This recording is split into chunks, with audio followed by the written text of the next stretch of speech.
ਅੱਜ ਦੀਆਂ ਖਬਰਾਂ ਵੱਲ ਆਈਏ ਤੇ ਸਭ ਤੋਂ ਮਾੜੀ ਖਬਰ ਚਾਈਨਾ ਤੋਂ ਆ ਰਹੀ ਹੈ। ਚਾਈਨਾ ਦਾ ਇੱਕ ਬੋਇੰਗ ਜੈਟ ਕ੍ਰੈਸ਼ ਹੋ ਗਿਆ, ਜਿਹਦੇ ਵਿੱਚ 132 ਦੇ ਕਰੀਬ ਲੋਕ ਸੀਗੇ। ਉਹ ਤੇ ਕਿਸੇ ਦੇ ਵੀ ਕਹਿੰਦੇ ਬਚਣ ਦੀ ਆਸ ਨਹੀਂ ਹੈਗੀ। ਇਹ ਚਾਈਨਾ ਦਾ ਜਿਹੜਾ ਮੀਡੀਆ ਆ, ਉਹਨਾਂ ਨੇ ਰਿਪੋਰਟ ਕੀਤਾ ਹੈਗਾ। ਚਾਈਨੀਜ਼ ਮੀਡੀਆ ਨੇ ਇਹ ਕਿਹਾ ਵੀ ਵੀਡੀਓ ਸ਼ੋ ਕੀਤੀ ਆ ਕਿਸ ਤਰ੍ਹਾਂ ਜਿਹੜਾ ਪਲੇਨ ਆ ਇੱਕਦਮ 35 ਡਿਗਰੀ ਐਂਗਲ ਦੇ ਉੱਤੇ ਗਰਾਊਂਡ ਦੇ ਉੱਤੇ ਡਿੱਗਿਆ ਹੈਗਾ।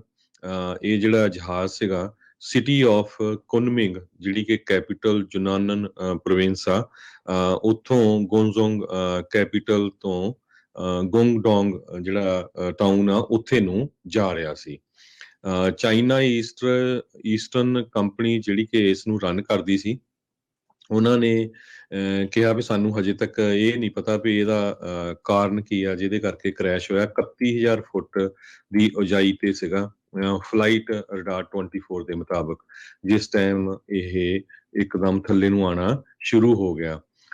에ਅਰਲਾਈਨ ਨੇ ਹੌਟਲਾਈਨ ਨੰਬਰ ਸੈਟਅਪ ਕੀਤਾ, ਜੋ ਕਿ ਜਿੰਨੇ ਵੀ ਯਾਤਰੀ ਸੀਗੇ ਉਸ ਪਲੇਨ ਦੇ ਵਿੱਚ, ਉਹਨਾਂ ਦੇ ਜੋ ਰਿਸ਼ਤੇਦਾਰ ਆ ਉਹਨਾਂ ਨੂੰ ਦੱਸਿਆ ਜਾ ਸਕੇ। ਚਾਈਨਾ ਦੀ ਸਟੇਟ ਏਜੰਸੀ ਆ, ਉਹਨਾਂ ਨੇ ਇਹ ਦੱਸਿਆ ਹੈਗਾ ਆ। ਇਸ 에ਅਰਕ੍ਰਾਫਟ ਦੇ ਵਿੱਚ 123 ਦੇ ਕਰੀਬ ਪੈਸੇਂਜਰ ਸੀਗੇ, 9 ਦੇ ਕਰੀਬ ਕ੍ਰਿਊ ਸੀਗੇ। ਸਿਟੀ ਆਫ ਬੋਜ਼ੂ, ਇਹ ਚਾਈਨਾ ਸਿਵਲ ਐਡਮਿਨਿਸਟ੍ਰੇਸ਼ਨ ਜਿਹੜਾ ਚਾਈਨਾ ਦਾ, ਉਹਨਾਂ ਨੇ ਦੱਸਿਆ ਵੀ ਉੱਥੇ ਇਹਦਾ ਜਿਹੜਾ ਕੰਟਰੋਲ ਆ ਉਹ ਲੋਸਟ ਹੋ ਗਿਆ ਸੀ।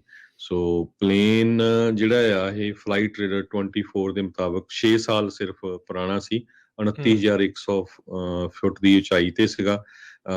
ਤੇ 20 ਸੈਕਿੰਡ ਜਦੋਂ ਹੀ ਇਹ ਚੜਿਆ, ਕਹਿੰਦੇ ਭਈ 20 ਸੈਕਿੰਡ ਲੇਟਰ ਉਹਦਾ ਜਿਹੜਾ ਆ ਟਰੈਕ ਕਰਨਾ ਲੋਸਟ ਹੋ ਗਿਆ 3225 ਫੀਟ ਦੀ ਉਚਾਈ ਦੇ ਉੱਤੇ, ਤੇ ਉਸ ਤੋਂ ਬਾਅਦ ਇਹ ਕ੍ਰੈਸ਼ ਹੋ ਗਿਆ। ਕ੍ਰੈਸ਼ ਹੋ ਗਿਆ। ਯਾਦ ਹੋਣਾ ਹਰਜੋਤ ਸਿੰਘ ਜੀ, ਜਿਹੜੇ ਮੈਕਸ ਪਲੇਨ ਸੀਗੇ ਬੋਇੰਗ ਦੇ, ਉਹਨਾਂ ਦੇ ਦੋ ਜਿਹੜੇ ਵੱਡੇ ਹਾਦਸੇ ਜਿਹੜੇ ਉਹ ਵਾਪਰੇ ਸੀਗੇ, ਜਿਸ ਤੋਂ ਬਾਅਦ ਦੇ ਵਿੱਚ ਇਹਨਾਂ ਜਹਾਜ਼ਾਂ ਨੂੰ ਗਰਾਊਂਡ ਕਰ ਦਿੱਤਾ ਗਿਆ ਸੀਗਾ। ਤੇ ਬੋਇੰਗ ਦਾ ਇਹ ਉਸ ਤੋਂ ਬਾਅਦ ਦੇ ਵਿੱਚ ਵੱਡੀ ਦੁਰਘਟਨਾ ਹੈਗੀ ਆ ਉਹਨਾਂ ਦੇ ਜਹਾਜ਼ਾਂ ਦੇ ਨਾਲ ਸੰਬੰਧਿਤ 737-800 ਜਿਹੜੇ ਜਹਾਜ਼ ਆ, ਉਸ ਦੇ ਨਾਲ ਇਸ ਵਾਰ ਇਹ ਦੁਰਘਟਨਾ ਜਿਹੜੀ ਉਹ ਵਾਪਰੀ ਹੈਗੀ ਆ। ਸੋ ਕੁੱਲ ਜਿੱਦਾਂ ਤੁਸੀਂ ਦੱਸਿਆ ਵੀ 100 ਜਿਹੜੇ 33 ਜਾਣੇ ਕੁੱਲ ਉਸ ਦੇ ਵਿੱਚ ਹੈਗੇ ਆ, ਉਹਨਾਂ ਦੇ ਨਾਲ ਇਹ ਜਹਾਜ਼ ਸੀਗਾ ਉਹ ਹਾਦਸਾਗ੍ਰਸਤ ਹੋਇਆ ਸੀਗਾ। ਸੋ ਬੜੀ ਮੰਦਭਾਗੀ ਜਿਹੜੀ ਆ ਉਹ ਘਟਨਾ ਵਾਪਰੀ ਆ।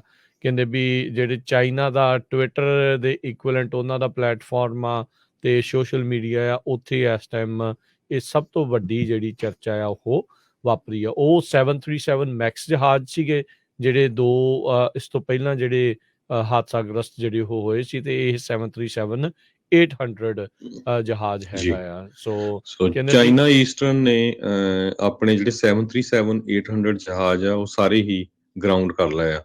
ਉਹਨਾਂ ਦੇ ਕੋਲ 109 ਦੇ ਕਰੀਬ ਇਹ ਜਹਾਜ਼ ਹੈਗੇ ਆ ਫਲਾਈਟ ਰਡਾਰ 24 ਦੇ ਮੁਤਾਬਕ।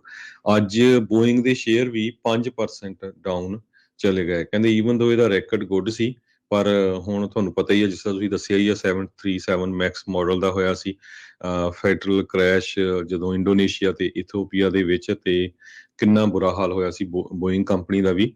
ਯੂਐਸ ਦੀ ਫੈਡਰਲ ਐਵੀਏਸ਼ਨ ਐਡਮਿਨਿਸਟ੍ਰੇਸ਼ਨ ਨੇ ਕਿਹਾ ਵੀ ਉਹ ਰੈਡੀ ਹੈਗੇ ਆ ਚਾਈਨਾ ਦੀ ਇਨਵੈਸਟੀਗੇਸ਼ਨ ਦੀ ਹੈਲਪ ਕਰਨ ਦੇ ਵਿੱਚ।